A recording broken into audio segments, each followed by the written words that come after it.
Relative term. Good afternoon, good morning, good evening, wherever you might be in the world. It's a relative term, says Bruce. I don't know if you got to see that. I know Ian's not coming. He's been made to go and work tomorrow, which is, I think, the first time in 2025 that He spent so much money on camera gear, he's got to earn some.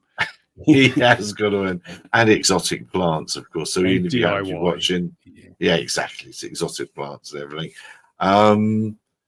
I was putting off what I was going to say to the chaps until we went live. It was about 30 seconds ago. But I've now found for the last 2 Fridays, I've been really annoyed by the industry when I get to a Friday by things that are said. One, I failed to find a push up, but one particular person from the BMFA was saying how we should forget and move on from Gatwick, and that just. And it's only because we keep reminding the regulator that Gatwick keeps reappearing in the press. It's our fault. That's why the BMFA is so irrelevant these days. Well, I don't want it to be. No one wants it to be, but they make themselves irrelevant. Boy, the feedback on that video I did, so many people saying they're just dropping out of all these national model flying bodies because they're just taking their money and not delivering anything that they actually need. So they just find there's no value in it anymore. It's such a shame, isn't it? And it's such a wonderful. Hello, MTV and Rev and Johnny. There's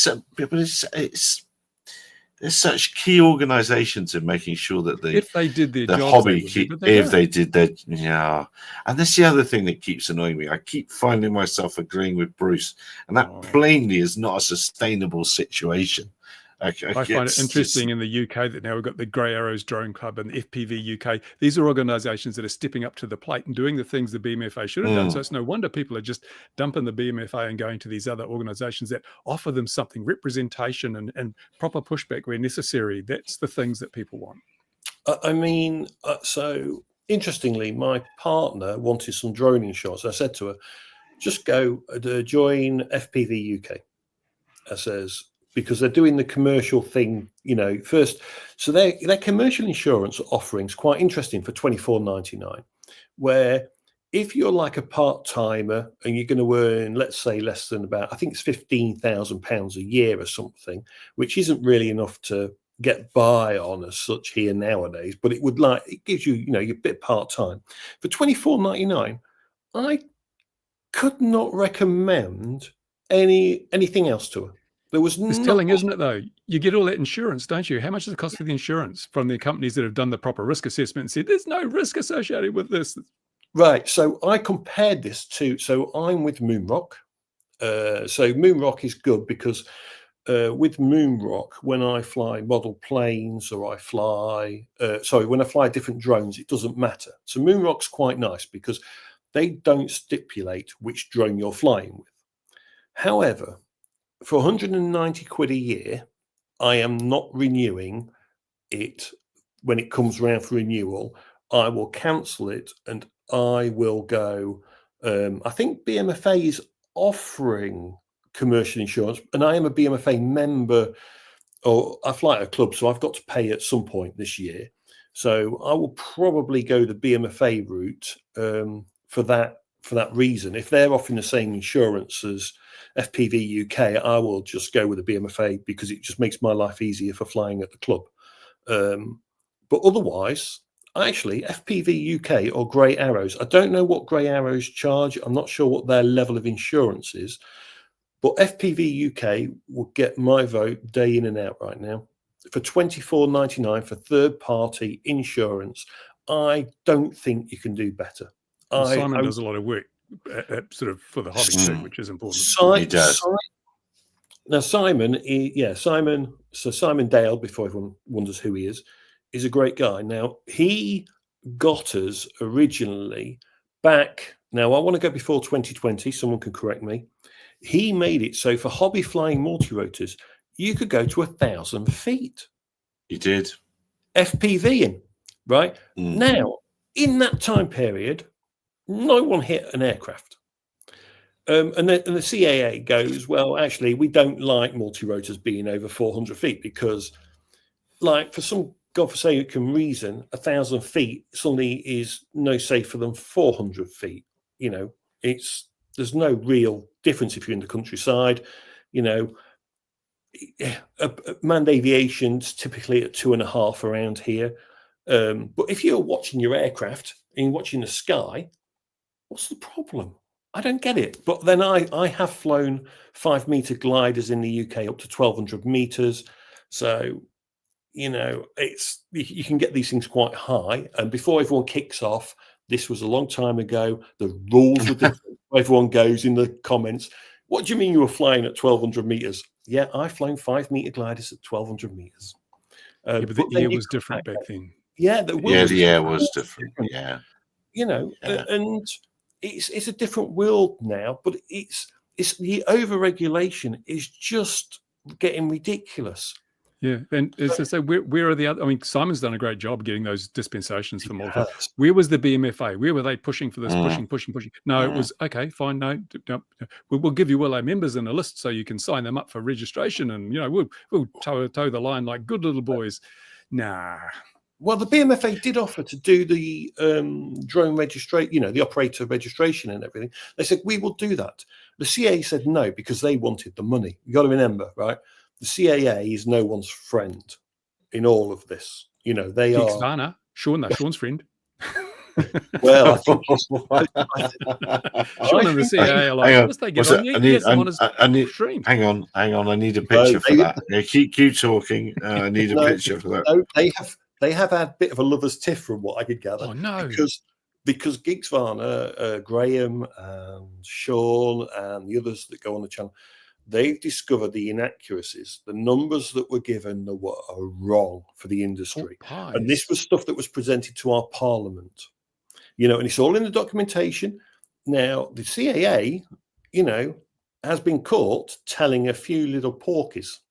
I think that's where they're going. They're burning bridges, I think, right at the minute. I think they're busy burning bridges. It's I mean the porky. Well, I mean, the porky numbers. It's a terrible way to start a sentence, but the amount of FOIAs flying around for different things, and of course Ian the worker, as we'll call him now. He's not here; he's got to work tomorrow. And his ninja styly methods now that are beginning to be employed, and he's worked out. I say he could get a job being a FOIA expert for any subject now. Yes. For his workarounds and the ways he's cleverly learned how to do it all. The CAA must be worried. There's FOIAs coming left, right, and centre at them now. Not just from Ian, but from all sorts of places. They'll use AI as their FOIA entry point, you know, and that will. Well, maybe yes. And I'll come back to a comment. Johnny said he's been an AMA member since 1971, and the AMA have also let down the US community. Yeah, massive. But these bodies should have been. Well, we've been saying it for years, but they should have been defending basic modeling, and they should be the lead-in training providers to commercial drone flyers. They should go model flying, commercial flying, or at least the qualification should have some relevance and value if you wish to have a training path. Because there's youngsters that'll be 10, 12, 13, 14, 15. You could give them a path into the RPAS world. Yeah, but there's this whole thing that, you know, we're pure, we're a hobby, we have no commercial connection, you know, we're remaining pure to the hobby, the amateur line of things. That's one of the lines that they tend to take. But you can go the other way too, because here in New Zealand, we have like a WINGS certification, which is like a proof of proficiency and knowledge, which is great. It's fine. It's wonderful. Gives people something to aspire to, gives a minimum level of competence, that sort of thing. And it was that you set your wings and that was it. And unless someone saw that you were obviously no longer able to fly or you were breaking the rules regularly, you had your wings for as long as you paid your subs. Now it's like a BFR. You've got to resit it.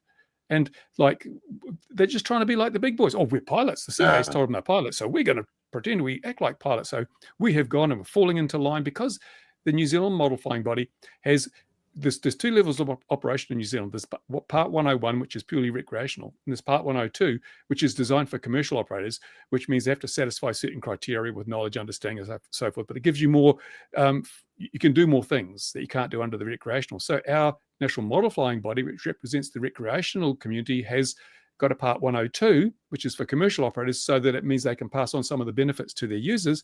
But the problem is they've got to do this like this BFR for the simple certification that says I can fly and still use the model again, and I haven't killed many people.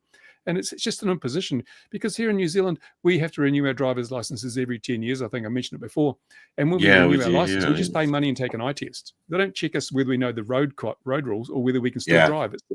So why with little foam planes do we have to go through this rigmarole, a practical test and a rules test and all sort of stuff? It just makes no sense to me. It's people trying to look like something they're not. We're not commercial, we're not full-size pilots. I don't care what CAA says. We're not pilots. We fly toy planes and drones. So after you, Mark. Well, it is quite interesting. I mean, the commercial side in the UK, so we destroyed the commercial wording. RCA says commercial wording, let's get rid of that. We'll go down the same as the EU. So actually now, if you learn to fly a model plane, or you learn to fly a drone or a helicopter, whatever it is, an RPAS, whatever it is, these young people that go to BMFA clubs and stuff, they are in prime condition now, because they will become FPV pilots that are for Cine and all that kind of stuff. They don't actually need to go and do anything other than the flyer ID test. All they need is an operator ID, flyer ID test in the middle of nowhere. They can fly around FPV. They can go into a building and fly FPV. In some cases, it has unlocked things. But how well it's unlocked things is always debatable. So I don't know. I'm kind of torn. I do believe that kids into clubs, is a good thing. We need to get more of it. Yeah. But the rules just make it awkward to do that when you're going. Well, the parents got to register for an operator. Yeah. Well, that's the thing of. Well, why do they need a flyer ID if they're under tuition at a proper club? It's nuts, and they shouldn't need an operator ID. The day I am set free is the day that I won't have one. Well, the thing here in New Zealand too is model flying New Zealand. It's not a legal requirement, but I believe they've issued like a visual observer certification. If you want to be a visual observer, you've got to sit this test to make sure you're a suitable person to be a visual observer. Look, the sky. Look, you're plane. Get out of the way. I mean, seriously, you're trying to turn this into a sort of like a badge where everyone's you. What is it? You participated. Here's your little medal. It's like, no, we just want to have fun in a safe way. We don't need all this extra additional rubbish. But Bruce, don't you think that Canadian police can actually do with that? Of course they could. I see the Americans are concerned that Canadians will be flying DJI drones along the border. I saw that as well. Yeah, that'll be great. It's like, at least it means the Americans will be keeping their planes well away from the border, so that the Canadian police don't crash. Extraordinary. It's extraordinary, isn't it? And it's only one as well. It was only the money for one, and yet that managed to get pumped up into a huge story. That their buying of one was a rash job because of the change of power. But when I'll have to ask Tronald Dump here, when he has the authority over the UK as well, which will come soon. Is it Dodge, the speed things up quickly thing? But that'd be the first thing I'd get rid of, is all the rules for youngsters that are there, that they're just ridiculous. Those having the parent along. I've said it here before. My parents would have done their best to comply. They wouldn't. Well, we wouldn't have done it. So I said we just cracked on, but they would have done their best to comply. But they were working. They were working in the summer when I was at home as 12-year-old me flying me model gliders. They were working. I couldn't have complied. I couldn't have been officially legal. It's ridiculous. Absolutely ridiculous. It is. When it gets to summer holidays, and the kids are at home or they go to their grandparents, or whatever. What do you want to do? Well, they want to go, but they can't because they can't get to the club. There's no way to do it. It does put a burden, too much of a burden maybe on the parents, And if you're under supervision at a club, why do they need a flyer ID? Why do they need? Look, they're going to be taught to fly in the safest environment going. A model flying club is the best place to learn the rules of the air, flying, safety, and it just kind of makes you kind of bewildered at times. And again, that shows how disparate the communities are. You know, the guy that buys his drone from the department store and goes and flies it has no association with others flying drones, has no experience, no knowledge, no understanding. That's a completely different group of people to the people that fly model aircraft and come up through the ropes and, you know, every weekend they're out there with their peers learning new stuff. So why are they regulated the same? A lot of people have said to me, oh, you know, in the comments on my last video, oh, it is DJI's caused this problem. And I say, well, this is somewhat the equivalent of the government bringing out new restrictions on motorcycles because e-scooters have appeared. Yes. They're a different group of vehicle. So why would you regulate people on Harley Davidsons because some kids on e-scooters are whizzing around supermarket car parks? It makes no sense, but that's what we have accepted. It now, is bonkers. Sorry, Mark. As the word safety was uttered there, did we all see the extra pictures, which were quite a thing? I thought that was quite a thing. Donk. That's quite a hit, isn't it? But they have. I'm amazed we haven't had a picture released of the bits inside here. Yeah, because there was an inspection hole right above that bay where surely the bits they could have just, you know, looked down inside. And the really good thing about this is everyone was saying, oh, but if a drone hits a plane, you know, those lithium batteries will burst into flames. Well, no, it's on my end as someone's doing house renovations. There'll be a fire and stuff. The battery didn't explode. It was just fragmented. It was frangible. It caused a bit of denting. But in no way was it aircraft structural integrity, threatened by that tiny drone. That was. We've seen birds do worse. Oh yeah. You know. Yeah, no, for sure. And I'm amazed. I would have thought we'd have had. There's that inspection hatch you mentioned. There it is up there, and here we are finishing the job. And there we go. But at very least, this person should be paying for this repair. Goodness knows what this repair cost. It cost a fortune. Fantastic job. Really amazing job. Well done them. Shouldn't have needed to do it. Amazed we haven't got a name. So it's a shame they didn't video. It would have been a riveting video. Absolutely. But I thought by this time this would be solved now. I really thought. Well, of course, it is. Remote ID has made it so that they can track the people responsible. Yeah, you think remote ID is just a bad idea. You know, it's not. I rather thought DJI would have given the information from the serial numbers that would have been left all over. I think DJI is going like this to the US government at the moment. You're going to ban us, right? We're turning off geofencing. We're not giving you a thing. And that's exactly where my mind went. They've been very forthcoming in the past at handing over operator information. I wonder if they've been so forthcoming this time. I'm getting quite sick of people really jumping up and down. And that's another thing that's, well, I suppose it's another thing that's annoyed me is, well, we said last week it was a good thing the geofencing is being switched off, but that story's not going away. People are popping on about it. And I think I'm right in saying, I'm pretty sure I'm right in saying the DJI were the only show in town with geofencing anyway.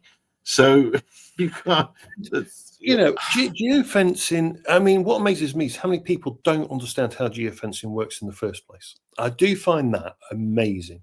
People seem to think that all of a sudden that an area is geofenced. It doesn't work like that.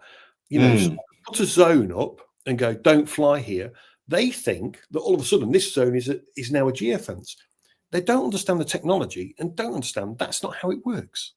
It's just Simon says, sorry, Mark. Simon, actually, Rev's saying he's an FPV UK examiner. Fair play to you. We love FPV UK. And Simon saying they're hidden on board. I think they do, but I think it's built onto the board. It's not a glued-on SD card anymore. We need other Ian here to tell us about that. But I think that recording SD is not SD anymore, but is built on board. Solid state. Solid state. But I mean, yeah, that was a great thing back in the day, wasn't it? When they just had another SD card inside, just stuck on. Yeah, of course, for quality assurance. quality assurance purposes. Yeah, I don't know. I don't know if they would have flown if you flew them out, fired them out. What's it going? Oh, we're going. Do we want to talk about the? It's Billy Stevens not here. Talk about the light show preliminary report and the 7-degree moving of the Earth's magnetic field.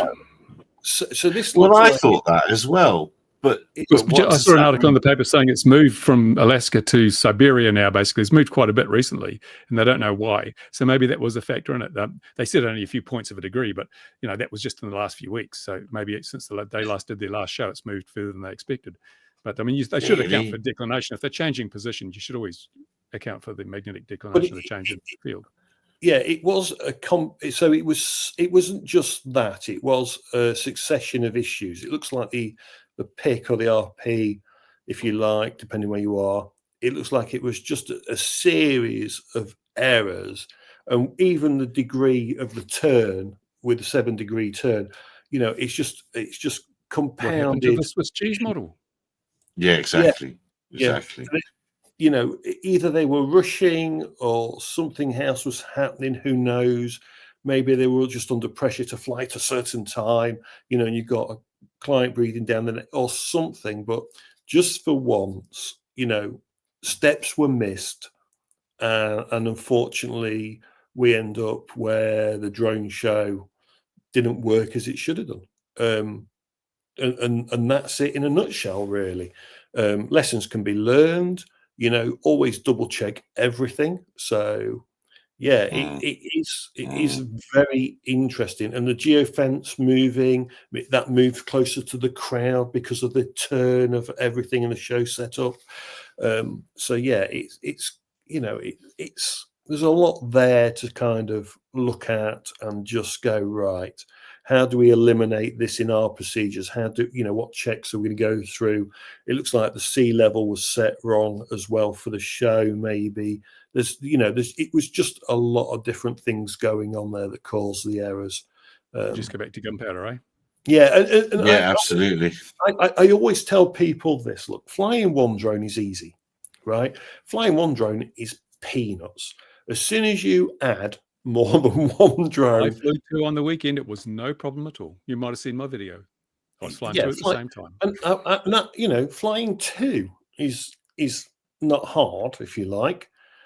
But as soon as you hit 100, you hit 50, you hit 20, it's a whole new ball game. Because you've got the 100 drones and they're all set out in the floor. So when we do it, we've got the 100 drones and they're all just sat there, or 200 or whatever you've got, and they're all sat there. One of the first things we do before we fly is we get all the drones in, get all the batteries in, you're getting them all turned on. So they let them go through their pre-flight. So the drones are going to go through their pre-flight. They're going to connect to the network. They're going to go through their pre-flight. And then what we do is the RP, because I'm normally the guy that goes around on the ground. I'm normally the ground guy to the RP. So I'm the one that will walk around the drones and do the checks. He'll say to me, this drone is not aligned correctly. So we always like to make sure our drones are facing the way of the show. So they always face a particular direction. We know that. And he'll flash the light on the drone and ask me to go and check it. Now, if it's set out of angle, I'll just correct it and I'll just move it. And he goes, yes, that's fine. However, if I correct it and it's still out, I'll say, no, calibrate.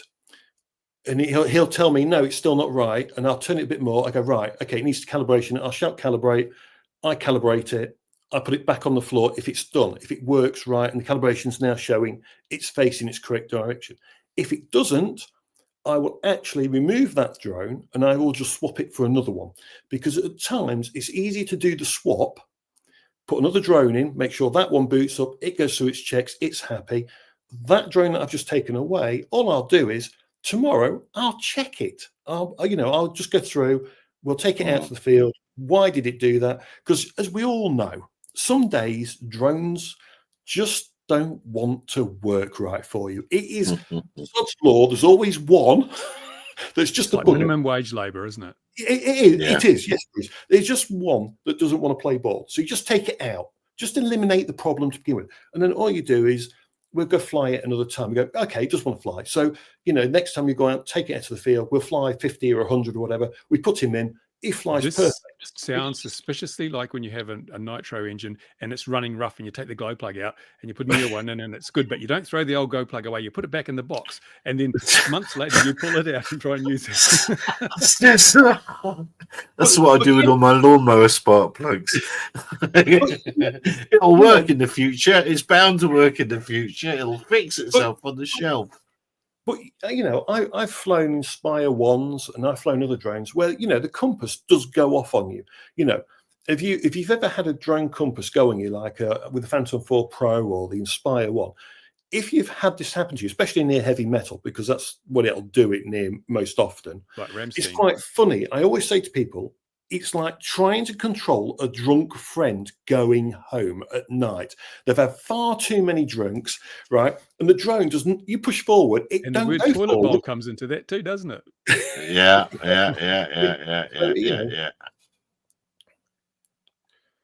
Simon and John are quite right.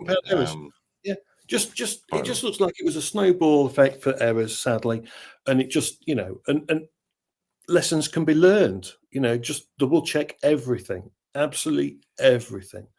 And it is important, especially when you're flying more than one. You've got that's what they do at SpaceX, and look how well that's going. Oh, that was the thing, wasn't it? Junk falling from space again. Again, it didn't quite make space. The space shuttle in whatever it was years ago. It was the Starship over the Caribbean. But after you might. I mean, I am truly impressed by SpaceX, just because one they get it. This thing is, what is it, a 20 or 30-story building or something? It's 400 foot tall. So it's a 60-story building that they put into space. The whole thing goes up with a banana in it. With a banana in it, right? It splits off. Now, unfortunately, I think they had an oxygen tank leak. Someone will correct me in the chat. Fuel and oxygen, apparently. Yeah, and they lost the Starship part, which is, that's unfortunate, but that's the way it goes, and they will correct that problem. However, you then see a 60-story building falling to Earth at speeds that are bonkers. This thing free falls. It's guiding itself back down. It comes in at nut speed. You'll hear the sound breaking the sound barrier. Every day, everyone should go and watch the Everyday Astronauts video of it. Yes, it's very good. Yeah. Yes, Tim Dodd, the Everyday Astronaut, is the only one I watch for this stuff. He's released some slow-mo stuff. But this thing comes back and they catch it. It is mind-blowing that they catch this thing. If I didn't believe Tim was there filming it, for example, it could quite easily be CGI. And I can believe, they'll probably launch one a month this year. And if they do, it won't be long before they start pushing out further and further. It is astounding. It blows my mind. It really does. I'm not that impressed, to be totally honest. I mean, I look at the evolution of the Saturn V, and there were far fewer failures, and they did it in a very short time frame. And I think Elon Musk seems to be, let's try it and see if it blows up. It blew up. Okay, fix that. Let's try it again, see if it blows up. That's kind of it's a great strategy if you've got a lot of money. And of course, yes, it's taxpayer funded. But look at New Glenn. So New Glenn was interesting because Jeff Bezos launched New Glenn, which again, beautiful, and it looked stunning. However, they lost the bottom booster part, and that thing had spent years being built. Do you know what I mean? So I can see the pros and the cons to both ways of doing things. So New Glenn was beautiful, looked really nice. Bring it out. They lose the bottom part of it, which was a shame. And I'm sure they'll know why, and they'll fix all that. And it's a success because they got to orbit. So that's brilliant. And so they're already hit a Musk. No, they're not. He hasn't got the Starship into orbit yet. Low Earth suborbital.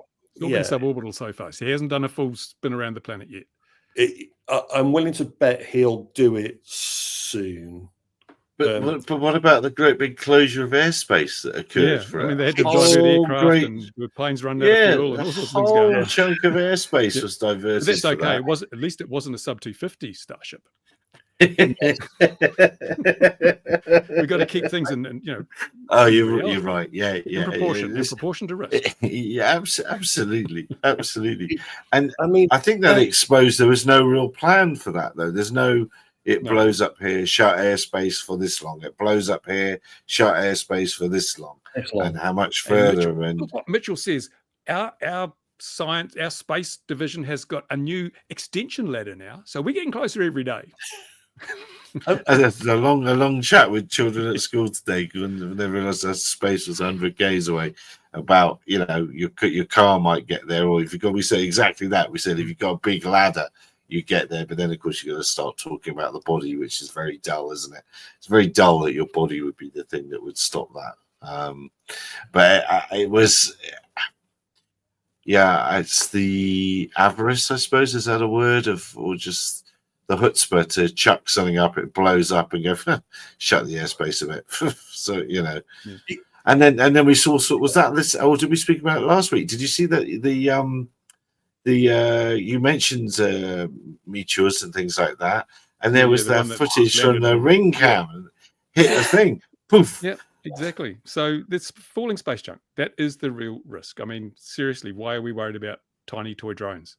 Well, in Lincolnshire, we had a pod come off an RAF Typhoon, land in a field. Oh, yeah. Everyone was like, "What is it?"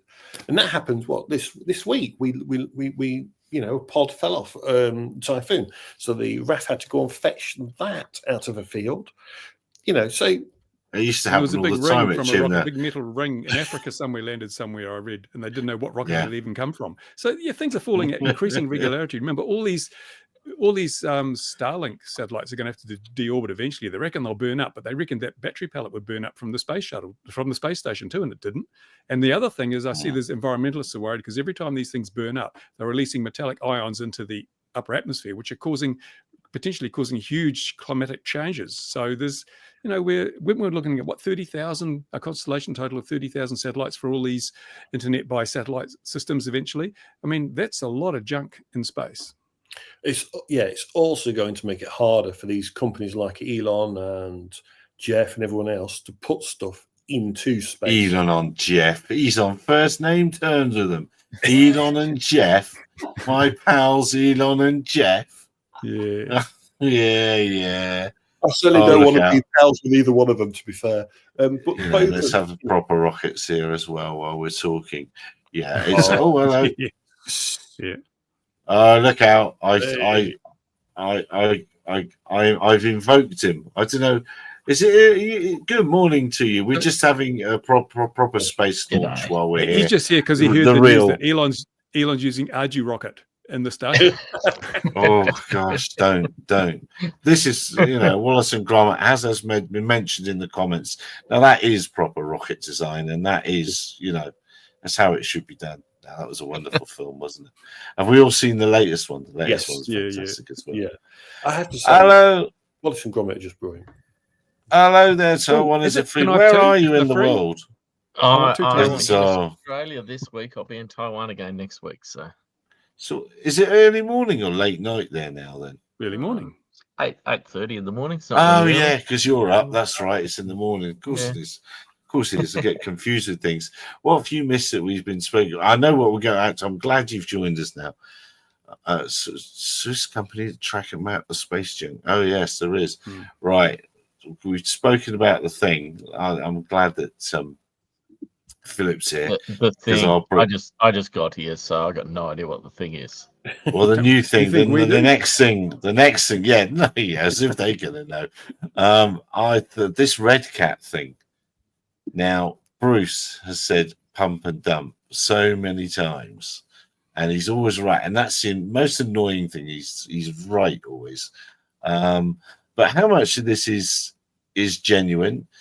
That they've done the dodgy things, or how much of it is just these companies that are out to grab money off lawsuits and stuff that I don't understand. It was an interesting like the original little post on this was interesting in as far as it looked to me like an ad for a legal company as opposed to anything to do with drones. Now, what these guys, what Red Cat want to do with how they run their business, blah blah blah, couldn't care less. But what does worry me is when we do get articles about this company's really bad or this company's really good. It's paid by someone. And I mean, we've seen that with Tesla's a great example of that. You know, the efforts to devalue Tesla for all of the people that are, doing the weird things on the stock market. There's so much effort to bring it down so that they can buy, so it comes back up again and they can sell and blah blah blah, and just the manipulation of the market. It's really got nothing to do with drones or cars or which side of the bed Elon wakes up on or anything like that. It's purely just money making, and that's a bit of a worry. Now, whether Red Cat is doing dodgy things or not, well, it would be nice if there was some way of independently knowing that sort of information, but that's sort of not there until after the fact. And then, of course, the other thing is there's several things happened with them this week, but then this was the other thing, was this launching of the Blue Framework controller. Well, there we are then. It's expensive, isn't it? It's like $160 or something, isn't it? I thought it was $199, but it's expensive. 4-in-1. Yeah. I don't know. Look, I'm nervous commenting on this company. To be honest. Yeah, it's unfair of me to put you in a position, being as you're another manufacturer. Yeah, it's a bit naughty of me to. Sort of, but I mean, I think the reason that I'm nervous is important. The fact that Donald Trump is an advisor, Trump Jr. or whatever is a board member or whatever.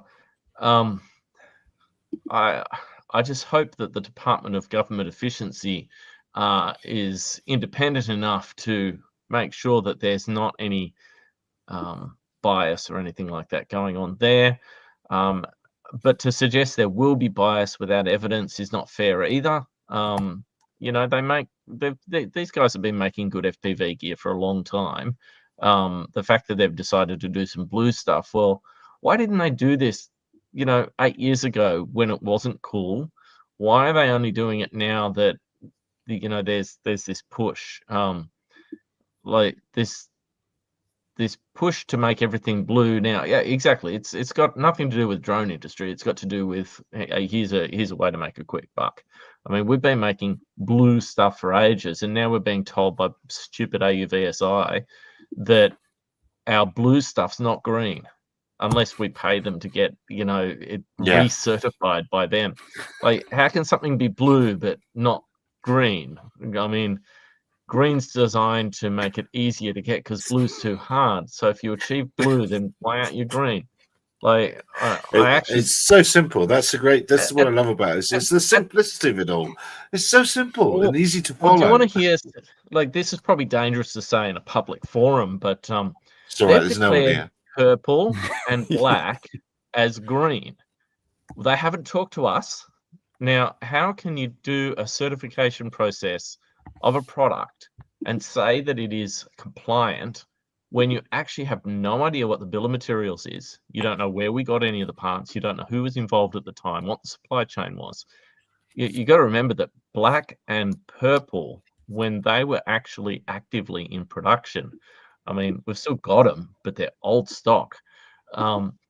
We weren't caring about blue or green. There was no NDAA making rules, blah, blah, blah. So, like, we didn't actually go through the full bill of materials and make sure everything was right until, orange was already a thing. Now, as it turns out, black's pretty good. There's probably a few things that I'd be a little concerned about, but black was pretty good. Now, we've done new batches of black since for particular customers, and they're definitely NDAA all good.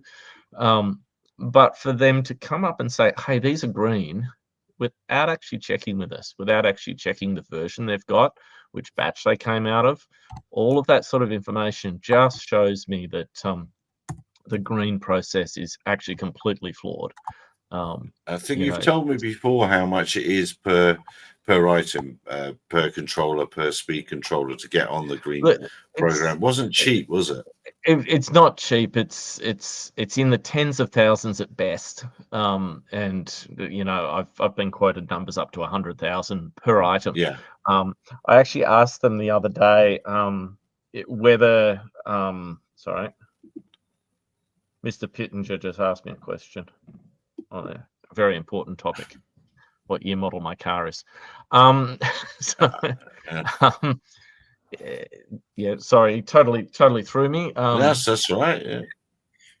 Yeah, he where was I at? Oh, just doing a We're at Bible here. the price of it per item. So, but the thing, Yeah. I think, So that's, I asked them about the Cube Node, because you know we're going to have multiple versions of the Cube Node. You can have it with 1 CAN, 2 CANs, Ethernet, no Ethernet, IMU, no IMU, Barrow, no Barrow, blah blah blah. I said, so do I have to send you one of each things and get them individually certified? I was expecting them to say, don't be silly, of course not. No, they came back with yes. I know you can blur that if you want. Oh, too late, it's live. Like, I mean, we're going to be spending, I don't know how much money with AUVSI this year at, you know, turning up to the Texas conference, and we've got people going to the Europe conference. And yet somehow they just come up with this new thing to help the industry, and we have to pay more money. Like, we've got regulators all around the world forcing us to pay money for, you know, FCC, CE, RCM. New Zealand even once in a while wants to have its turn. No. Like,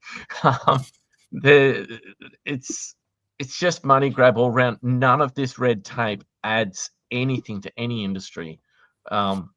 And at the end of the day, there's no control over things being imported, bought from Alibaba, blah, blah, blah, that don't have any certification whatsoever.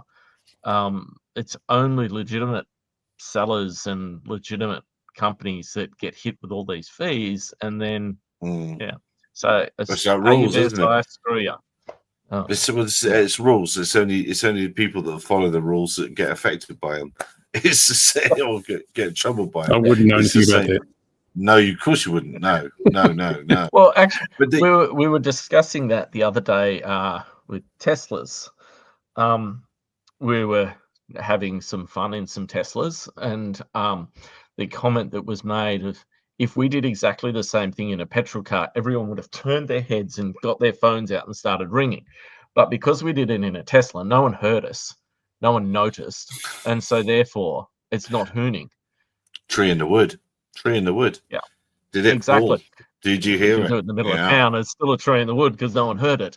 You know, that perception of, you know, that is the perception of speed, and so therefore that person is bad. The same person does it with a good muffler or quiet, and that person's good. Yeah. But I think the green thing, I think AUVSI is on a bit of a hiding to nothing, because industry has to embrace it. And actually, we're only talking America here, and industry is embracing NDAA and blue over there.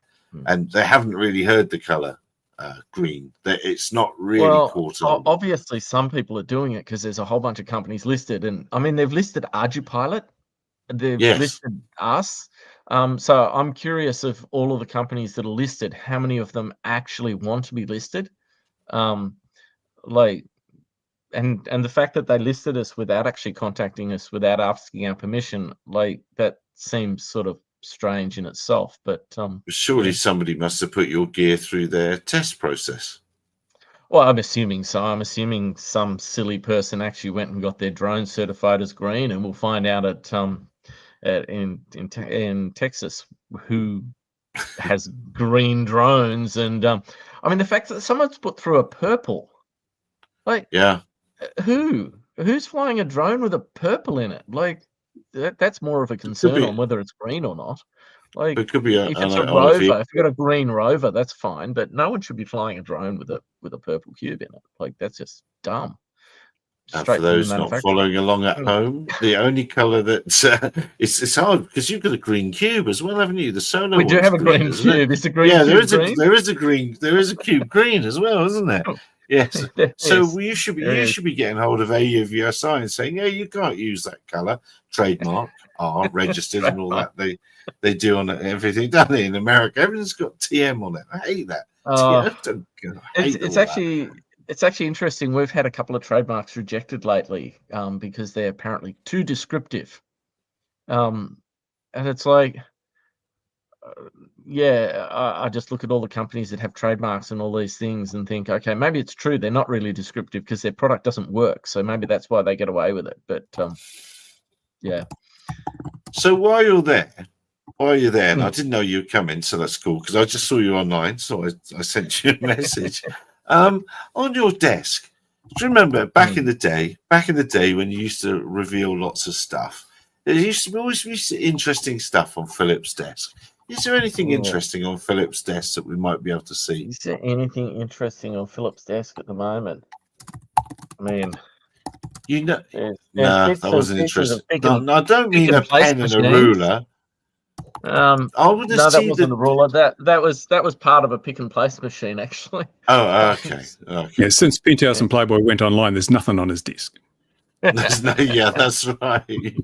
I can assure you there's a lot on my desk, and that's why I can't find if there's anything useful, because there's a lot on my desk. There's a lot on your desk. From chaos comes creativity. That's my my mantra. Look, he's getting the branding in that. Has he that? Yes, right up front and in a minute he's going to get out of the way, and the chair's going to have, what is it that Ian and Ian have? I mean, I've already shown you all of these, haven't I? Oh, that's your NDAA SD cards. I want to see the little FPV flight controller. I'm not going to say anything about what these are, but I'll show you these. Okay. Are they batteries? If you guess in the comments. No. Only for bringing down look at no 3DR secret. solar batteries. Look at Rev's comment there. That's a great comment. That is a great. Only cubes in my single molds. You've missed that. You've missed that. That's a burn. The cube. Yeah, but imagine the cube ice blocks. The giveaways. You know those little stone things. Need to do some of them, but in cubes. Those cubes, or just a nice tray that comes out with a cube. And Robert Nelson's comment is fair. Well, I mean, we have built 3DR Solo batteries, but we still haven't released them. We're waiting for the 20-year anniversary. It won't be long, will it? There'll be a puff by then. We're already over 10 years. Yeah. And Mitchell, I think, had a question earlier. I saw it somewhere up in the comments. Yeah. What's the law on request? This comment from manufacturer. What's the law? I don't understand that, but maybe you do. I don't understand that. What's the law on that request for a manufacturer you posted recently about? Maybe you can elaborate. I've posted about so many manufacturers. Hello, evening to you, Louis. Cube Starship. I'm not sure this week would be a great one to say that there's a cube in Starship, because that didn't go so well. I was saying it was on LinkedIn. Oh, okay. I'm not sure, but I saw that earlier. That's normally where I post my legally dubious stuff. Talking about legally dubious on LinkedIn. Did I close it? I wrote something. I just off the cuff because I got. Yes, too. It's not like me, but the last 2 Fridays, I've said this at the beginning, but I've been really annoyed by things that have happened in the industry. Not just the word you're not supposed to use with children. Disappointed. I've been really disappointed with the industry, and I wrote because it's just almost the crystal ball. You can almost see it coming. That particularly in the UK, there's going to be some hana about how much money has been spent on various consultants and bits and pieces, and how we've arrived at the picture we were. I mean, it's no secret that all of us are disappointed with how things have turned out. From a few years ago, things I thought were going to be better. But the regulations and stuff are just nonsense. And I wrote that, and blow me down if several people didn't say, "Tell you what, I've got a story to tell you." So I'm following up several "I've got a story to tell yous," but I don't know how the oh yeah, I remember that one. Yeah, I don't Michael's know. question was actually really, it wasn't about anything controversial at all. Yeah. I was expecting it to be one of the controversial posts. No, I'm literally looking for a PCB vendor to do the PCBs for our Cube nodes, as we're setting up a factory in Australia at the moment, and I would like an alternate supplier of PCBs. I've already got a supplier for our Taiwan factory. I need a supplier for our Australian factory. So, And that node, the FPV node, Cube FPV, whatever. well, the node will be used on the FPV board. So, yeah. And how far down the line is that? Well, the node is well and truly a thing. So that's good, and we're setting up the production line at the moment. That's why I'm actually in at work early today, because I had to organize a hole in a roof to put a compressor through. So Or just wait for spaceship to fall apart. SpaceX can do that for you. You just wait until they invent the door in Australia. You'll be fine. The door, yeah, that's right. Yeah, they haven't got there yet, have they? They're looking forward to the wheel. That's all right. The guy doing the building of the clean room, which is going on at the moment, is actually a Kiwi, so we're all good. No, he knows how to put doors in. You make sure you keep the important work to the Kiwis, then, do you? Is exactly. Yeah, fair enough. No, there's no nepotism here. I mean, all Kiwis are related, so yeah. Well, sort of West Isle or whatever it is you say, isn't it? Through the marriage of cousins, usually. Yeah. I am a Kiwi just before any Kiwis get offended. I am a Kiwi. Like Bruce, you keep it as well, he's an Australian. But anyway, moving on. He's a traitor. He's from this side of the I'm a dishonorary Kiwi now. Yeah, this is the true reason why he's never going to be accepted as a local by the local council, because he's a foreigner. Our local council's all Australian now. They came over en masse. Well, maybe that's the true reason. Jeez, And what's the state? Corrupt. What's the status with the airfield in New Bruce? That's it. The end of a lovely. I'm still not allowed. Interesting thing, the council is now refusing to renew my hangar lease, which expires. I was worried that would only happen. Mine. So that's they digging the knife in deeper. It's a price you pay, but so suffice to say, the fat lady hasn't sung yet. But I mean, just a crazy bunch of people. It's not even the councillors. This is the executive, because they're upset with me because I've criticised them. So you just take the risk and pay the price and keep on trucking. There's thousands and thousands of people around the world that would never have heard of Tokoroa. Never, ever, ever, ever, ever. That you must be first I'd say I agree with him. Now I'm praising him, but you must be you must be the greatest advert that part of New Zealand's ever had. You must be. Other than that, and the milking machines, I see a lot of adverts for the Waikato milking machines here. That system's here all over the place. But well, there's elections this year. We'll see what changes. So, are you running for council? No, I can't, because I'm not a New Zealander. You've got to be a citizen to actually sit on the council. Cool. Now he's more like Elon. Yeah, I am, but who can be bothered? I mean, if so you can get on the council, that'd piss them off. That'd be worthwhile. And it's better to be outside. Too many rules in council. You stand outside and pull the strings. Yeah. I'll position myself this year to be a kingmaker. I've done a lot of stuff with the community, and a lot of people respect my opinion. And I've enlightened the community as to a lot of the things the council has done that they're not aware of. So a lot of people now, for example, I went through this big walk on Saturday, 25k roughly, around all through the place, and the number of people that stopped and offered me a ride because they've seen my videos talking about the council. So I've got a very good situation where I will be able to interview all the candidates for council and present everything. So I expect a lot of these sitting members will come to me and try and rebuild bridges before the election, because they know that I'm in a position to wield quite a bit of influence over who gets elected next time. I play the long game. I mean, no, the smart game. That's the only way to do it, is to change the people that are in there. So that's what I plan to do. Cool. Wow. Wow, I hope so. So what else have we seen this week? Because I think we spoke a lot of There's stuff. some crazy guy in before. Tokyo breaking all the rules with his drone, but apart from that, nothing.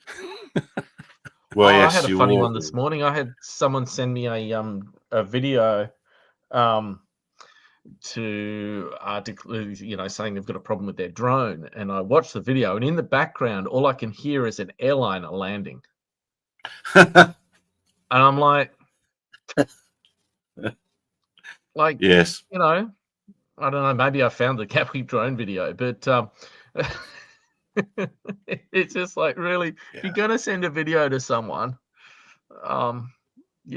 anyway, clearly the Well, drone people, is, they don't. lacking a bit of tuning, but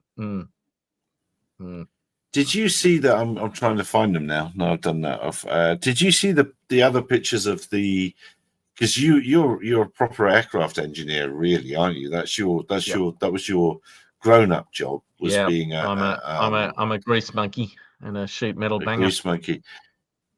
Were you a sheet metal banger? So what can you tell us about this then, if you're a sheet metal banger? Well, I can say that they've done a very nice repair. So 10 points to the engineers who have done the job. Look, they've hit a rib and a stringer, so you have to pull that all to bits to fix all of that. So that's all legit. Like, if you threw a hammer across the hangar, you could do that sort of damage. That's quite reasonable. That's pretty much what's happened. Is they've flown into a hammer, a small hammer, but still a hammer. I really think that I'm seeing in the commercial drone industry side of forums, everyone's talking about how bad this is. But yes, it's bad. Nobody should be flying drones in a way that could damage an aircraft. There are so many laws already out there for threatening an aircraft, blah, blah, blah, blah, blah, and the consequences that come from that. And whoever did this should be prosecuted to the full extent of the law. They're in California. You're allowed to steal in California and walk away. So I doubt they'll have too much more than a slap on the bum. Oh no, that would be harassment. So they should be prosecuted. However, this is just further evidence that a drone smacking into the front of a wing is not fatal. It is bad, but it's not fatal. Now, if this had been the windscreen, that's a different matter. However, let's be blunt, there has been opportunity for regulators to mandate things like ADS-B in full-size aircraft. That if that was a genuinely DJI drone, that had ADS-B. Like if that's what's really happened, it had ADS-B on it. Did the firefighting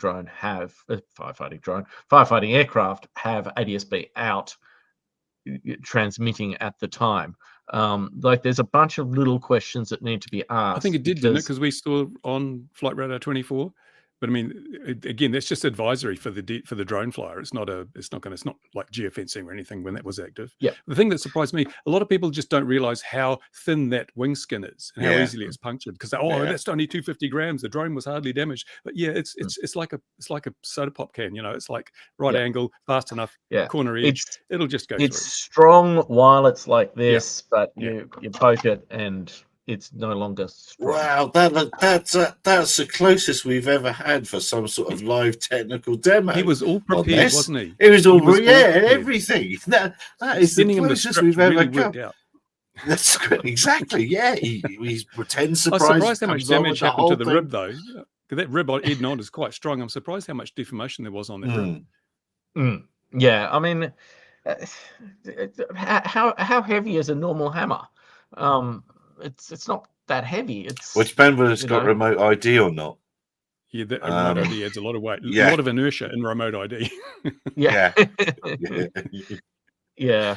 So I think to me the biggest thing that's missing in the aviation industry. I'm not talking about drones at all here. When it comes to hitting things in the air, it has been proven time and time again that polycarbonate, appropriate size polycarbonate for front windscreens of light aircraft, helicopters, etc., can protect the pilot from bird strikes. Acrylic, which is what's normally used, is great for deflecting air and a few mosquitoes, but it's really not any good for anything bigger than that. So forget drones. Let's talk bird strikes. That aircraft could get damaged by a bird strike. It could get damaged by anything. If you're flying in a fire, it could easily be a flying whatever. They've got hurricane speed winds in the area, kicking up all sorts of stuff.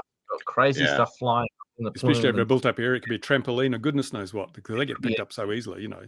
Now, trampolines are a little bit hard to protect against, so they're not trying. I'm not sure the polycarbonate remote ID should be a mandatory on trampolines. Just in case.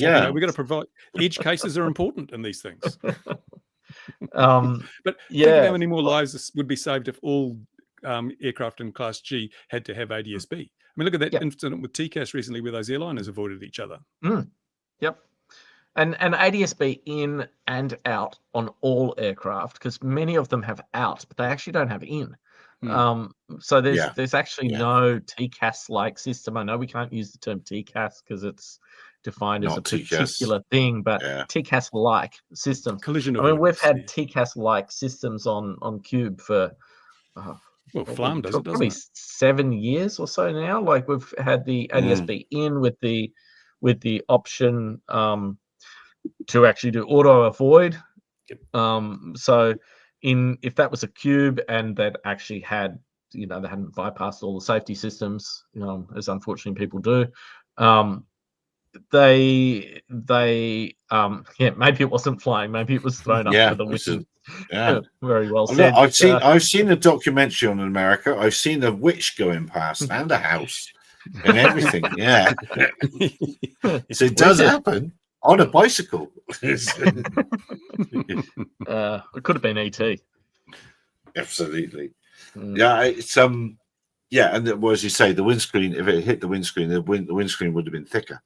There's a good chance. Well, if it was an acrylic windscreen, it actually doesn't really matter how thick an acrylic windscreen is. You put the way to crack a windscreen nicely, put a little scratch in it and then give it a good thump, and it'll puke away it goes. Where if it's acrylic, another example from the same company. This is a polycarbonate material, and the reason that they do that, obviously, when they're pressurized with the carbon dioxide, you can drop them, you can do whatever. If you get past the strain point, it's normally the lid that gives way. If you throw them good enough, get them shaken up and throw them good enough. But if you fill them full of, I won't say that other materials that you can put in there and get nice big bang bangs, but what normally happens, it pressurizes and it heats, and it's that local heating that actually deforms the plastic enough that eventually it just gets so thin and boom, off it goes, and then which is good fun. But the polycarbonate, even at this thickness, is extremely strong. Whereas polycarbonate was probably invented after 1950, where all today's aviation technology comes from. I mean, there's some great videos of Robinson 66s with polycarbonate windshields doing the deflection tests versus the normal windshield, and the difference is incredible. I saw you talking to the head man at Robinson on LinkedIn. You making the autopilots from now? Moving on. Mark knows him as Robbie. He's on the first name basis with the Robinson. Oh, Mark will know him. Yeah, Robbie. Mark will know him. Well, I'm glad I managed to stop you. I did see that. Cannot confirm. It's an interesting conversation. We'll see where it goes. Yeah, awesome. I cannot confirm nor deny. Now you're coming up. So, you're going to be look on that. I do like to release leaks here. You do, I know. That's why I'm trying to push you. You didn't know you came prepared with all these tech demos. There's going to be a Cube Pilot France. Oh, what? I'm looking. You know these sort of leak things. You're supposed to write them down. I suppose I can play this back, can't I? It's just, Q Pilot France. Yeah. And So, what was that? Does that come with cheese? It comes with an office in the south of France, so maybe that's the biased reason. Oh, very nice. But so we're in the process of lots of lawyers talking to each other. So I really can't say anything else. So instead of returning to home, it just surrenders. Just surrenders, yes. Little flag. The tricolor. I think they're just trying to figure out whether they're going to forgive Australia for submarines if an Australian company is allowed to set up properly in. They blow up France. a Greenpeace boat in our harbour. We'll sell you subs. We'll sell you some more submarines. We're happy to sell you more submarines. I think that's the plan, isn't it? We're getting Pommy submarines after we get the American ones. $40 billion on submarines, wasn't it? Yeah. Something like that. Yeah, you're getting. Is it the astute? No, it's what comes after the astute. Like basically, right. the next thing. So yeah, the one that no one likes because it's hard bugger to find. The Kursk, which is sort of the point of the submarine. Yeah. But the best thing about submarines when it comes to taxpayers' money is you can relaunch them a few times and no one can prove that you relaunched that same sub 5 times. Yeah, we've got 15 submarines. True. They're all out there. Yeah. 500. You wouldn't go 15, 500, 1,000. Yeah. But let's just swing back to that. So what does that is that for sales in Europe then? Q Pilot France. No, it's purely engineering. We have our distributor network. We'll continue using our distributor network. This isn't about sales. It's about engineering. It's about a different area for us. We've been doing open source.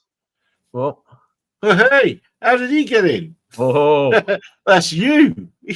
Okay. Well, this is getting out of hand. This is not working well. Spot the person in the northern hemisphere. Got no audio on that one. Look at him all rugged up there. All of us in t-shirts, and he's all rugged up. How's it, Craig? I don't know what's going on with your mic there, Craig, but no, it's the anti-glare device, isn't it? That's what it is. Can you hear me now? A little bit now. No? It sounds. Yeah, can hear you. Okay. Bottom back of the room. Oh. So then he disappears. How did he go? Yeah, he just came to find out whether we could hear him. I had to get rid of the glare. I heard that comment. There we are. Peter's got it. Peter for the win. Good. Like it, Peter. Yeah. We just heard about. All right, I'll try and drag him into the topic then. We just heard about Q Pilot France because Philip always seems to give something away. So we just heard about that, and apparently it involves a. What did you say, Philip? It's all about having a gîte by the beach in the south of France, something like that, wasn't it? Well, I mean, we've obviously got people all over the world, and in the middle of winter, if we got to send someone somewhere, we could pick many locations, but all anywhere that summer is. Anywhere that summer is, as Simon's saying. It was only minus 24 here this morning. Which sort of 24? Fahrenheit or Celsius? It doesn't really matter actually in the minuses, does it? I know all of you speak metric. Yep. Minus 24 C. Once you get minus, you just know it's cold. Yeah. Minus 24 C. Yes. Yikes, rude. That's cold. So how? I was out plowing snow. But so that would stop you flying. Yeah, that would stop you flying in your Cessna. But I should imagine your Cessna wouldn't, even if it was clear, wouldn't be very happy in minus 24 C. It's okay. Just cool. Just keep it warm. It just needs to be warm when you start it. Power flaps closed. Yeah, carb heat on. You don't want to have cold oil, but otherwise it's ice and Have you got one of those heated oil pans in your plane? I don't, but I do have a heated hangar. Yeah. Yikes, minus 24. That's the thing. That's it. Well, no, I've got to pull up a sandbag story. We went up to Andoya in the Arctic Circle in Hercules this year, 40 years ago, and they used to have hangars there. The doors were open. Everyone was in survival suits, and the guys in the hangar were working in shirts, and the doors were open. It's like, how on earth are they eating this? It's quite extraordinary. And those are big things to put your survival suits on, big air blowers to hang them up inside the hangar. When you But work anyway, really that's hard, another Gary, story. you get hot. No, wouldn't know that. Wouldn't know that. Right. So what else have we seen on the in the industry before we go? Because we're already starting talking nonsense. 11 minutes past the hour. Any more? Ian's not here to do his extra 1 hour.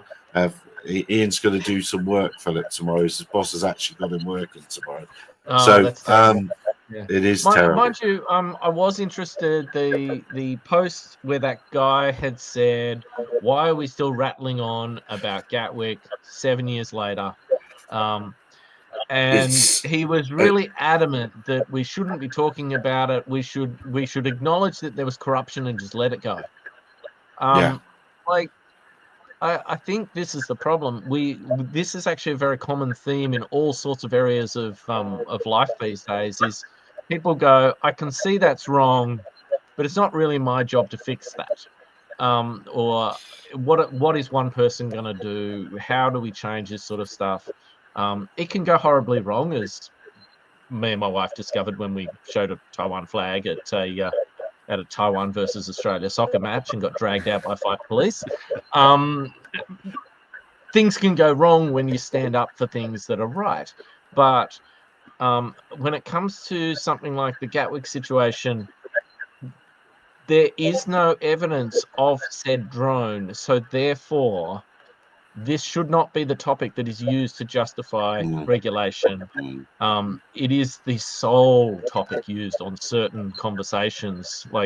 And he's right. There have been lots of things that have happened since. I mean, a particular firebomber would be a great example of, drones versus aviation shouldn't interact. The Royal Canadian Mounted Police would be a great example of, even when you're from the same organisation, drones and full-size aircraft don't necessarily mix. But instead of that, we're focusing on a fictitious situation. Why are they still using that? I mean, yes, something bad happened at Gatwick. It probably had nothing to do with drones. There is obviously a reason. There is probably a national security reason why they're not talking. I'm really surprised someone hasn't had a good conversation with Ian and said, look, this is why. Ian would probably go, yeah, okay, fair enough, and move on. But the problem is they also need to have that conversation with politicians and say, stop using Gatwick as a justification for things. We just use drones as a cover. Whatever. Maybe there really was a drone. Maybe everyone is incompetent and they couldn't video it. Doesn't really matter, but the truth should be allowed to come out. And the more we cover it up, the more it becomes the focus, etc., etc. So I do that's think exactly the thing. Yeah, I completely agree. But they're tying themselves up in knots as well with their own little versions of the truth and what's going on. Craig, I'd be a little bit rude. I don't suppose you'd mind muting yourself whilst you're not talking, because I'm getting a bit of feedback from you. Yeah, that's better. It's normally Craig that tells that to everyone else. So yeah. Is it? That's all right then. But but that chap that said that's from the flipping BMFA. We had this a little bit earlier. We spoke about this, and that's so disappointing. And they're so affected by this narrative. You'd think that they would be. Maybe the CAA's told them to say that. I mean, the thing is, we can't let it go on because it sets a precedent which says it's okay to tell lies about drones and use them as an excuse because nothing ever comes of it. No one's held responsible. We can do it again if we need to, because we've proven that this community, they'll rattle on for a while, but let's just sweep it under the carpet. We've got to take a stand, and we have to stand up. Otherwise, it'll happen again. And once you prove you're a pushover, you become a target for these sort of things. And in the UK, it's just 200,000 operators that these, they bring in rules for. It's like drone registration. Yeah, how to make 2.2 million tax. Just tax. Drone ID is a great one. So I'm just looking at Craig's comment. Yep. We put a lot of effort into making the drone ID stuff work. We worked with ArduPilot, obviously, to get all of that stuff happening. There's been a lot of effort put into that. We make a drone ID tag that is $30-something. It's cheap. Anyone can basically afford it. If you've got ArduPilot, you can use it. I've got thousands on the shelf. No one wants them. No one's going to buy them. We've now written new software for them, so they're actually great telemetry modules. Because I need to find another use for these pieces of turd, because they're useless. No one wants them. Anyone who does put them on their aircraft is only doing it to comply at the point of sale. But they all know that, wrap a bit of foil around it and all of a sudden it doesn't work. Doesn't really matter. It's a regulation trying to solve a problem that no one really has. And now we've got all these other countries talking about bringing it in. In Australia, they're talking about bringing it in. UK, obviously, they're talking about networked drone ID. I mean, I've been to the UK. I know you've got all sorts of holes in your phone system, and you've got country the size of a pin. Yes, yes, it is. It is 6 inches. So yeah, exactly. It makes New Zealand look big. I mean, I've been working just down the road from where I live. Now, where I live, my phone service is really good. However, where I've been working, it says my phone's 5G. I can't get a signal. Well done.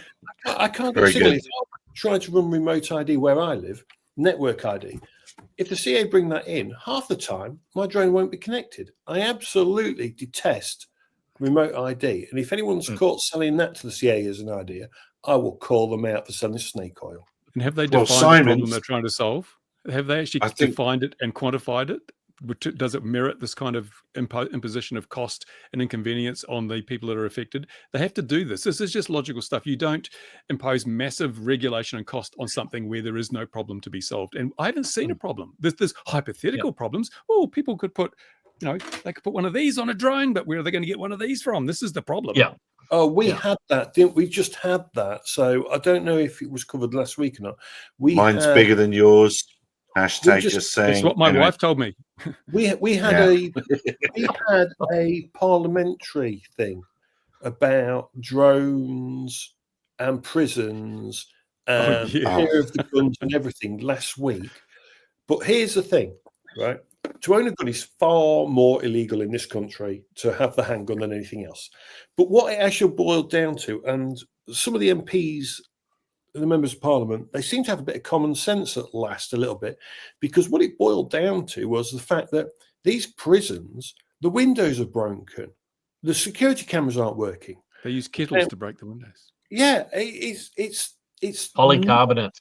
Yeah. So yeah, should have used acrylic. The problem is, right? You're going to got counter UAS who are trying to sell the snake oil because everyone's saying, so many drones deliver to prisons. Well, that's BS for the most part. But the problem is with counter UAS, it becomes a doorstop, because the problem is it detects a drone unless they've got a security team that then can go with a police officer and arrest that person. You've got the right processes. Otherwise, that counter UAS system's just a paperweight. Or a doorstop. I like to on the counter UAS side of things, there are some good players in that game. Yeah. Department 13 is doing some really cool stuff, but it's companies like Drone Shield, and I'll call them out. They're a load of snake oil salesmen. Another Australian company that should be kicked off the stock exchange, but anyway, they're just selling fear, and their products aren't great. You know, and they're not going to sue me for saying that because they know that. Like their products don't quite do what they advertise, and they know that. Whereas companies like Department 13, I don't see those posts from them. They talk about what they can do.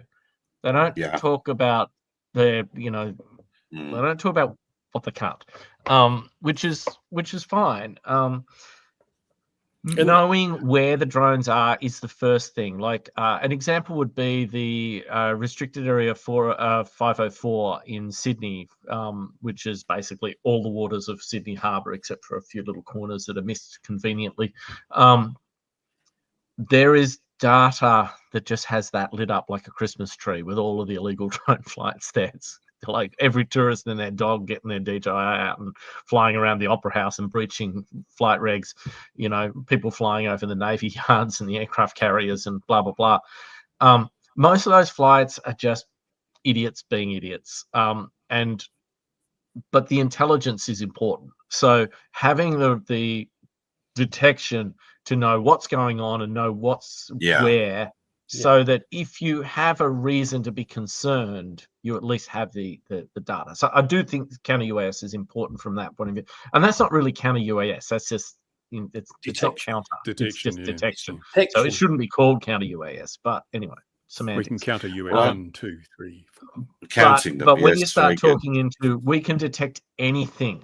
No, I can't talk about that one. I was at a particular event somewhere in the Western world, and there was a company that may be Australian there that's not Department 13 that was talking about how they could detect anything, and they couldn't even pick up the drone racing stuff that was happening right next to it because there was just so much radio noise in that environment. And well, they're not exactly quiet on their FPV, analog FPV, and they couldn't even pick that up. So, like, it's not a good ad.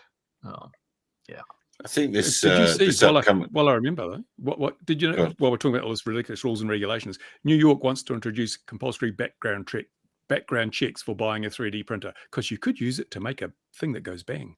Files and hammers also do that. The funny thing with that one is, I think the minute the press gets on the bandwagon of it could be used for this purpose, you go, could be. How about we figure out a better way of doing that? A great example. He's prepared, isn't he, this week? He's really prepared. You can 3D print aeroplanes. Yeah. Yes, you can. I would grab the other one that's downstairs that's made of cardboard that gets used in a particular area, but I've got this lovely cardboard drone downstairs. It's an amazing thing. Building airplanes from cardboard and stuff has been around for a very long time. But, oh no, someone might 3D print one. Well, the ones made of cardboard are the ones making the media for various reasons. But they're also way stronger and way more obvious. Is the foam covered in paper is a way better material. It would be much faster. You put a few rounds through this, it shatters. Yeah. You put a few rounds through that, you put tape on it. What about laser cutters? All you need is a good laser cutter, and you can make a really nice big model. You know, exactly. So, but these are newly invented skills. This is I'm getting what there's so many things I've seen reinvented in this last week or two. It's like people have been doing this for years. Speaking of things that are reinvented, you'll notice that the topic of Nordic Unmanned has gone very quiet. Lawyers are at the moment all over the place. I've had some very interesting off-the-record conversations. That company is pure evil. There's just no other way of putting that. You cannot have some sort of disclaimer really now. In my personal opinion, honestly held opinion. Yes. Yeah, they have taken something that was patented as a protective patent for a small company, and they have turned it into a weapon against the whole industry. And unfortunately, the whole industry is too bloody stupid and arrogant to get together and fight these. I think the Patent correct troll. term is That's in bastard. all things, but that's Um, in all things. It doesn't matter what the problem is. The industry doesn't swallow its pride or work with its competitor or whatever. The industry doesn't get together. Name a topic, we don't come together. It doesn't happen. Mm. That's my rant. Sorry, that was a bit Yeah, of a rant. I think I'm going to have to disappear, by the way. I've got a crowd of people turning up. He so- does magic too. How about that? He does that. He does magic as well. Oh, we got Indeed. Sid here. Oh, hello, and, Sid. Hello, Sid. How's it? There we go. We got Julian. Oh, there we so go. How's it? we got Archipilot and PX4 all together. Woohoo. Oh, Yeah. all Do these we guys know are the trouble we're saying is give peace a Bit of kumbaya. chance. All right, boys. All right. Okay. Yeah, I'm gonna head yeah, off. all right. I'm going to have to go. I've got some builders here to All right. talk about putting holes in the floor. Excellent. We'll Doors see go you guys in the later. wall. Nice to see you. All right. Cheers, boys. Take care. This is Thanks great. for coming. Cheers. Bye. That was a surprise. There we are. Well, I said I saw Philip was online, and I knew he was angry about the Gatwick thing, that BMFA guy. So I says, "Yeah, come on, be angry about that." And the Bamboo Lab thing. I don't know what to think about that. It's worse because they changed their webpage because they said, "Did you I see-" saw that. Yeah. I saw that video. Oh, yeah. no. Stop digging, guys. Just stop digging. The internet doesn't forget. I try and tell No. 9-year-olds that. Yeah. So what else? Well, like so you. so hang on. What was what I had to write down? Q Pilot France, wasn't it? That's Yes. what I had to write down. Something like that, wasn't it? So I'll watch it back. And he doesn't like Nordic Unmanned. Well, But I he's wouldn't what he's put it talking that about there harsh. is I the. wouldn't put it that harsh. It was just a bit harsh. Was the that's the pattern on the coaxial, isn't it? That's what he's talking about there on coaxial props and multi-rotors. Or whatever you- They've got the pattern on yeah, it. yeah. Obviously, That's they've been very enforcing it then somewhere. Well, I don't. Otherwise, important. What are they going to do with the Russians? How long they had the patent, and years. Around. 17 years is the lifespan of a patent, isn't it? Can you extend it beyond 17? Oh, it wouldn't be 17 years. No, it wouldn't be 17. I think it would be 5 is a number that comes but- to the top of my head. Wasn't coaxial about in like 2011, 2010? Yeah, but they bought the company that had it first. I just so long ago, I can't actually remember. Oh, Brandon was saying, I bet my 3D prints over cardboard any day. But it's not cardboard, Brandon. It's Foam board. flight test foam. The media is not very good. cardboard. It's flight test foam. Well, it had paper on the outside and it was brown. It's like a wax cardboard, isn't it? Something. Da Vinci drawer. Yeah. Yeah, Da Da Vinci. Didn't Da Vinci Yeah, he- draw coax? Yeah, he did. That's true. Prior It's, art, prior was art. it? Was it? I don't now. I said we should finish, but now I'm going to get my patent high horse. I don't get it. I don't get. There's so many things that get patented, and there's plenty of prior art. I do not understand how that works. I don't see the They make a validity. small Was it- change, and then it's a derived work, and it's covered by a Derivative. separate patent. Yeah. Yeah. And Bamboo locking down the printers, the engineers. Yes, the engineers are aware exactly that from Exactly. DJI. Even Are their they? Twitter Are. handle is global Bamboo Lab, not just Bamboo Lab, but global, like DJI, like global DJI, whatever DJI global. They've a mirror of DJI. Do you have to Yeah. activate your Bamboo printer? I think you do. Yeah, no, it's. I must. I have permission from the Ministry of Home Affairs to purchase another 3D printer, and I was on the verge of ordering one, but it has made me pause, a slight pause, whilst I see what's going on with this, and then wonder. Well, they're all the major players are Chinese, aren't they? So. Yeah. Will they all See, go Jack, down I that was way? confirming what I said about Modifying New Zealand having a Part 102 certification to give extra thing. But it's not quite as simple as he states there, but that's the route that they've taken. What does Louis say now? If you want to Brad and Prince, do not upgrade to null. Yeah. But they said on their It's- page originally that if you didn't upgrade, it might stop printing. Yes, they did. They did. Yeah. But it's Look. disinformation, though. It's disinformation. An hour and a half with that surprise visit. We've heard about Q-Pilot France, Nordic unmanned. We've seen the wing fixed, and we've seen Bruce at the MOT meeting. Why is he? Does he need fixing? Ministry of the MOT I've never been meeting invited. Shame, man. All right, And CAA wouldn't even have an interview with me. So no. I think aviation authorities are going to be held to account a little bit soon, all over the place. People are going to, end users are going to start demanding paperwork, particularly as it's beginning to get, let's say if you're in the UK and you're a commercial operator, if they do manage to push through the fee increases that they're wanting, which is more than doubling, it's 3 or 4 times, isn't it? I think, Mark. Well, if they manage, sale is really expensive. If you've got an OSC and you renew after April and the SORA kicks in, you're really going to know about it. Yeah, it's huge money. So then, you know, the airspace users are going to require some traceability on this and some feedback of why they've arrived at these fees and things like that, and where is the money going. So things are changing. I know, I feel it. They're changing. Yeah. And you can see the misalignment between the YASA fees and our fees. You know, it is massive. Which is, you know, and it's quite interesting.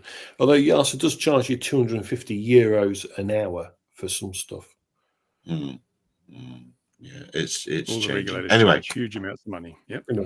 The drone pilots are, Simon, they are revolting. And we didn't mention, Simon, you mentioned the governmental thing that's coming up. Oh, yeah, the Westminster drone, with the drone expert, and nobody knows who that drone expert is. And as always, if someone describes themselves as an expert, that's a worry in itself. But yeah, there is an expert on the panel. I believe there are, well, I know there were a couple of freedom of information requests to discover who this expert was, but whether they choose to answer that or not, or maybe you know already, Simon. But again, I think that's 250 quid a ticket if you want to take yourself along. Yes, 299, isn't it? 299 is it? Oh well, I'll sell them to you for 250. Whether you'll get in or not will be another thing. I'll soon make one up on Canva. I'll soon get it done. However, just so anyone goes to it and has a look at the Westminster. So it's the Westminster drone thing. It's in March. However, if you go to the website and you find it and you look at the pricing, just scroll down. The student ticket prices. You can get discounts for certain. Simon's going. You've got a ticket. He's got. Well done, Simon. He might have got a free ticket because if you choose the right drop down, you answer the questions correctly, you might be able to get a free ticket. If you answer the 50, keep buying bars of chocolate until you get one. You beg. Yeah, that's right. That's right. Yeah. And did he have to run through the streets of London and take it to his grandparents in a bed, sort of a thing? Oh, he had to pay. Oh, Simon. Oh, Simon. Sorry. Well, but perhaps we can invite you on as a guest once you've been. When is it? You can tell us what's there. Take a tape recorder. It's March the 2nd or 3rd or something around there. Yeah. Okay. Declined concessionary. That could almost be a band name or a T-shirt. Declined concessionary. I can see it as a band. Right, we're talking nonsense, dear viewer, wherever you are in the world. Look after yourselves. We'll see you again at 2100 Gin and Tonic next week, when maybe the world will be a little bit calmer in our drone world. Be careful out there. Have a lovely week, everybody. Bye bye for now.